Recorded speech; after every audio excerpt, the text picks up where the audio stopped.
আপনি জানেন কি শীতকালে গরুকে শীতের হাত থেকে রক্ষা করার জন্য কি কি উপায় অবলম্বন করতে হয়? যদি না জানে থাকেন তাহলে আজকের এই ভিডিওটি দেখুন।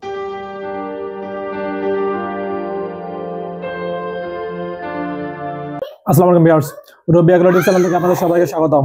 এখন যত শীতকাল চলতেছে, শীতকালীন গরুর যত্ন, শীতকালে আমরা কি কি ভাবে গরুর যত্ন নিব, আমার খামারে কি কি যত্ন নিলে আমার গরুটির কোনো রোগ বালাই হবে না এই শীতকালে, চলুন জেনে নিই আজকের এই ভিডিওতে বিস্তারিত।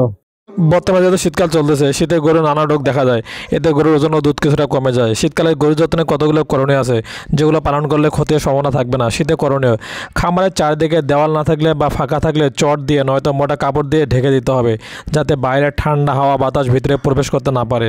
2 নম্বর হচ্ছে, বাইরে ঠান্ডা হাওয়া বাতাস থাকলে খামারের গরুগুলোকে বাইরে করবেন না, খামারের ভিতরে রেখে দিতে খাদ্য খাওয়াইতে হবে। শীত বেশি থাকলে গরুকে অবশ্যই কুসুম গরম পানির সাথে খাদ্য খেতে দিতে হবে। শীতে গরু যাতে ঠান্ডা না লাগে সেদিকে খেয়াল করতে হবে, তাই রাবার ম্যাট ব্যবহার করতে হবে।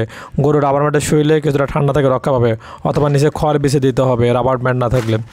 শীত একটু বেশি হলে খামারের তাপমাত্রা বাড়লে অবশ্যই বৈদ্যুতিক বাল্ব ব্যবহার করতে হবে, লাল বাল্বগুলো, আর যেগুলো ব্যবহার করলে গরুর ঘর গরম থাকবে এবং প্রস্রাব করলে সেই প্রস্রাবটা তাপমাত্রায় শুকিয়ে যাবে।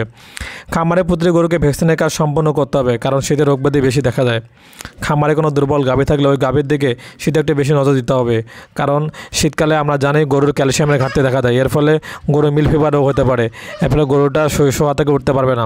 খামার সবসময় পরিষ্কার পরিচ্ছন্ন রাখতে হবে, যাতে করে প্রস্রাব পায়খানা গরুর শরীরে না মাখে, কারণ ঠান্ডা বেশি লাগলে প্রতিদিন গরুকে গোসল করানো ঠিক হবে না। তাই শরীরে পরিষ্কার থাকলে সপ্তাহে 2-3 দিন গোসল করালেই চলে, অথবা অতিরিক্ত শীতে গোসল না করালেও চলবে। প্রতিদিন সকালে বিকাল আপনার খামারে প্রতিটি গরু 4 পা ও পায়ের তলদেশ এবং খামারের আশেপাশে জীবাণুনাশক স্প্রে ব্যবহার করতে হবে, কারণ এতে রোগ জীবাণু, ভাইরাস, ব্যাকটেরিয়া মারা যাবে, এতে গরু রোগ জীবাণু বা রোগ সংখ্যা কম হবে। শীতকালে এই নিয়মগুলো মেনে চললে অবশ্যই আপনার খামারে রোগ বালাই কম হবে, এবং শীতকালে এই নিয়মগুলো মেনে চললে শীতের হাত থেকে গরুকে আপনি রক্ষা করতে পারবেন, তাছাড়া অন্যথায় কিন্তু পারবেন না।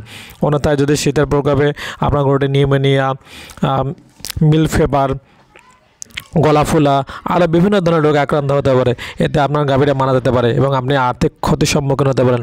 আজ এ পর্যন্তই। আপনারা ভালো থাকেন, সুস্থ থাকেন। আল্লাহ হাফেজ।